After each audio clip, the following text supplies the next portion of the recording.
দুর্গাপুজোয় বারাণসী যাচ্ছেন সুকান্ত মজুমদার। বাংলা থেকে দূরে খোদ প্রধানমন্ত্রীর নির্বাচনী কেন্দ্র বারাণসীতে দুর্গাপুজো পরিচালনার বিশেষ দায়িত্ব পেয়েছেন সুকান্ত মজুমদার। যোগীরাজ্যের বারাণসীতে যুগ যুগ ধরে বাঙালির ভিড়। বেশ কিছু দুর্গাপুজোর আয়োজন হয় সেখানে বাঙালি সমাজের পক্ষ থেকে।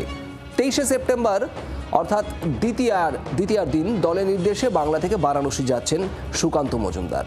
এই প্রবাস কর্মসূচির মাধ্যমে বাঙালি পুজো উদ্যোক্তাদের সঙ্গে আলাপচারিতা করবেন, পাশাপাশি পুজোর প্রস্তুতি প্রসার নিয়েও বৈঠক করবেন সেখানে সুকান্ত মজুমদার। আলোচনা চলবে বিভিন্ন সাধু সন্ত, সামাজিক ও ধর্মীয় প্রতিষ্ঠানের সঙ্গে। সম্প্রতি তিনি মোদির গড় গুজরাতে বিধানসভা নির্বাচনের আগে দলের হয়ে প্রচার করেছেন, জনসংযোগ সেরেছেন। এবার পুজোর আগে তাকেই দায়িত্ব দেওয়া হলো প্রধানমন্ত্রীর নিজের সংসদীয় ক্ষেত্র বারাণসীতে দুর্গা পুজো পরিচালনার দায়িত্ব সুকান্ত মজুমদারকে।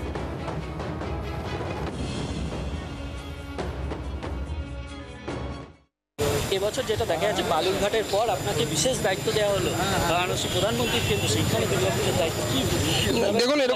দেখুন এরকম কোনো বিষয় নেই। বিষয়টি হচ্ছে আমাদের পার্টি সবাইকে কোথাও না কোথাও দায়িত্ব দিয়েছে।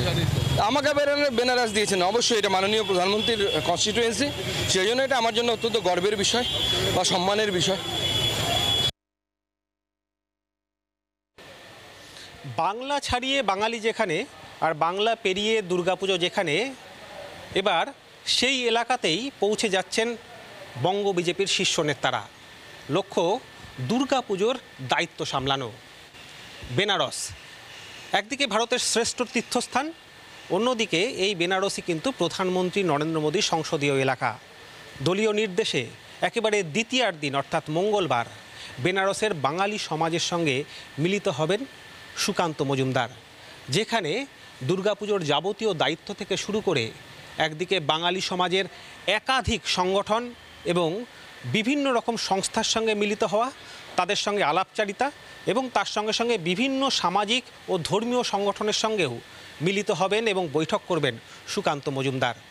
জি 24 ঘন্টার জন্য ক্যামেরায় দীপের সঙ্গে কমলাক্ষ ভট্টাচার্য, কলকাতা। সুকান্ত মজুমদারের এই দুর্গাপুজোয় বারাণসী যাওয়া নিয়ে কটাক্ষ করেছে তৃণমূল কংগ্রেস। শোনাবো আপনাদের সুদীপ রাহার বক্তব্য, আর পাল্টা বিজেপির কি বক্তব্য, শ্রমিক ভট্টাচার্য রাজ্য সভাপতি তিনি কি বলছেন তাও শোনাবো। এই রাজ্যের বাঙালিদের কথা বলতে পারে না, সে আবার প্রবাসী বাঙালিদের কথা কি করে বলবে? নতুন শ্রমিক ভট্টাচার্য বিজেপি এসে সুকান্ত মজুমদার বিজেপির লাইন সাইড হচ্ছে। গতবারও আমরা দেখেছি যে প্রধানমন্ত্রী আসার দিন তিনি কনভয় নিয়ে ঢুকতে পারেননি। আর কিছুই নয়, এটা সুকান্ত মজুমদারের জন্য নতুন ললিপপ। সেই ললিপপ নিয়ে উনি যদি এখন আনন্দে থাকবেন।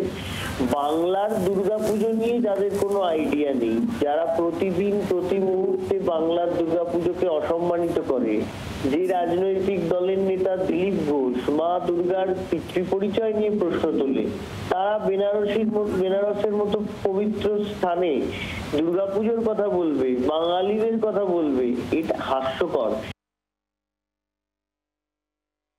তৃণমূল কি বলছে এটা কি পশ্চিমবঙ্গের মানুষ আর তা নিয়ে কোনো আলোচনা করে? তৃণমূলের কোনো বক্তব্যের কোনো প্রতিষ্ঠা, কোনো গ্রহণযোগ্যতা এই মুহূর্তে রাজ্যবাসীর কাছে নেই। এটা কোনো দুর্গাপুজো কেন্দ্রিক ব্যবস্থা নয়। এক ভারত শ্রেষ্ঠ ভারত, ভারতবর্ষের যে সাংস্কৃতিক মেলবন্ধন, সাংস্কৃতিক জাতীয়তাবাদ, যেটা বিভিন্ন প্রদেশে বিভিন্ন ভাষায় একই সময় উদযাপিত হয়, তো সেই জন্য অন্যান্য প্রদেশের মানুষ এখানে আসেন। আমাদের বাঙালি ডায়াসপোরা সারা ভারতবর্ষের যেখানে যেখানে আছেন তারা সেখানে যাচ্ছেন, দেশের বাইরেও যাচ্ছেন।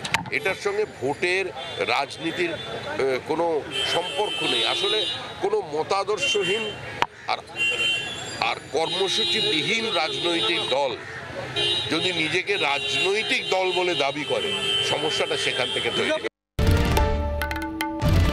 বাংলার আওয়াজ, বাঙালির আবেগ, জি 24 ঘন্টা।